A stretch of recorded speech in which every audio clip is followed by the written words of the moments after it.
आगे बढ़े आपको बताएं कि रांची की मातहत अदालत में सूबाई वजीर सईद गनी की जानिब से ऑपोजिशन लीडर हलीम आदिल शेख के खिलाफ हत्या के इज्जत के केसेस की समाअत हुई। सईद गनी ने कमरा अदालत में हलीम आदिल शेख को गले लगा लिया।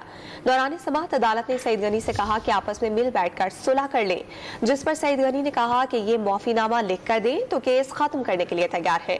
हलीम आदिल शेख के वकील ने कहा कि मिल बैठकर बात करने के लिए तैयार है, मगर माफीनामा नहीं लिख कर देंगे। सईद गनी ने कमरा अदालत में हलीम आदिल शेख को गले से लगा लिया। सहाफियों से गैर रस्मी गुफ्तगू में सईद गनी ने कहा, इल्जामात झूठे हैं, इल्जामात वापस ले ले, केस खत्म हो जाएगा। हलीम आदिल शेख ने कहा कि जाती हमारा कोई इख्तलाफ नहीं। तो कैसा लगा गले मिलने के बाद, काफी अरसे के बाद? तो अब माफी तलाफी की तरफ जा रहा है मामला, तो क्या आप कहेंगे? मेरा तो सीधा ये है कि जो एलिगेशन मुझ पर लगाए गए हैं, मैं यकीन से कहता हूँ वो झूठे हैं। एलिगेशन वापस लेना है, उस केस खत्म हो जाए। देखिए, जाती तौर पर हमारा हम सियासी पॉलिटिकल वर्क करते हैं, गले मिलते रहते हैं, लेकिन जहाँ तक इशू है सिंध के अवाम का, इनके मामलात का, लोगों के साथ जुल्म का, उसके ऊपर हम खड़े